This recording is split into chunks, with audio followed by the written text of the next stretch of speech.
In the previous race at Austria, we had Game Boy Verstappen and Pando Perez crashing into each other, which led to Osama bin Russell winning the race. This last weekend, we had two teams in Ferrari and McLaren going for the Incompetent Team of the Year award. Hello and welcome to the British Grand Prix review. My name is Eben and you are watching the Pit Lane Chronicles. This race was supposed to be the Max versus Lando battleground. Lando with his comeback punch to Max to give the British crowd some cheers. He was supposed to be their savior, the second coming of Christ, and would finally convert the advantage of the fastest car on the track. The qualifying on Saturday begins with a regular screw-up by the Mexican Minister of Disgrace when he crashes out in Q1, and that too during an outlap. Max went out at the cops getting underbore damage, which led to the RB team reporting loss in performance. Alpine were back among the backmarkers. Logan Sargent outqualified Perez for the 6th time. Aston Martin got back in the top 10, but at the expense of what? Charles Leclerc misses out on Q3. Hülkenberg again got the Haas among the top 10. The fourth Reich got the front two, with Osama getting the pole. Let's go! Max and Norris at 3rd and 4th, and we were all set up for the race on Sunday. The race on Sunday starts fine. Everyone is well behaved. Russell maintains the lead. Leclerc gets into top 10. After 3rd lap, it's told that rain is coming in a couple of laps. The rain didn't arrive in couple of laps. It's lap 16 and Red Bull tells Max that they are expecting rain at lap 16. The rain didn't arrive at lap 16. In the middle of this, Ferrari gives Charles Leclerc inters. The second driver, Sainz, remains on mediums.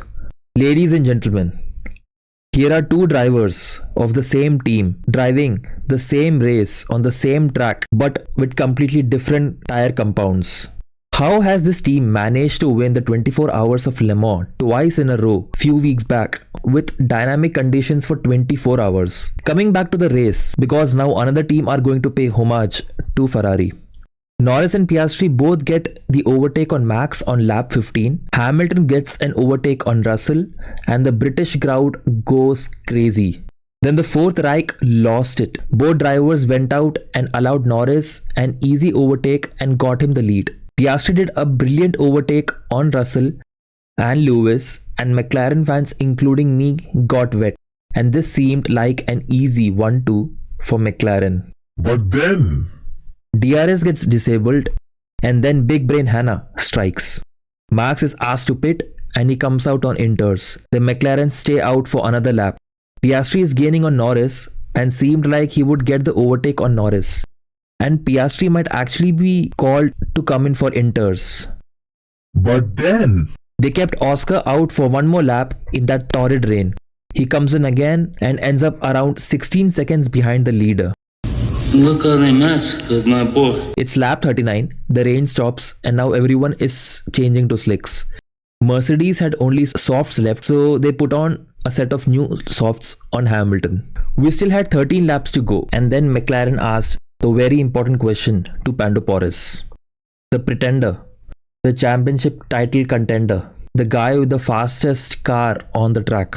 He was asked whether he would prefer a new set of mediums or a new set of softs. And guess what he chose? He chose softs. Oh my god. नहीं दबाना था. The tires don't survive the degradation for 13 laps and he loses the second spot to Game Boy Verstappen, who came out on hards and passes Lando with just 3 laps to go. Osama had to be sacrificed by the fourth Reich because कभी-कभी जीतने के लिए कुछ हारना भी पड़ता. Lewis Hamilton wins the British Grand Prix, and after 2.5 years, Team LH finally gets to let it all out.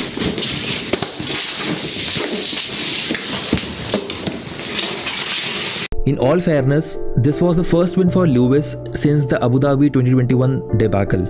And it's good to see that he still has the motivation to carry on in the sport even after 7.5 championships. It genuinely seemed like a big moment for F1 fans in general. At the very end, Hamilton seemed very emotional and he cried. He cried on the thought of moving to Ferrari next year. If you liked the video, do drop a like. If you're new to the channel, subscribe and see you all in the next video.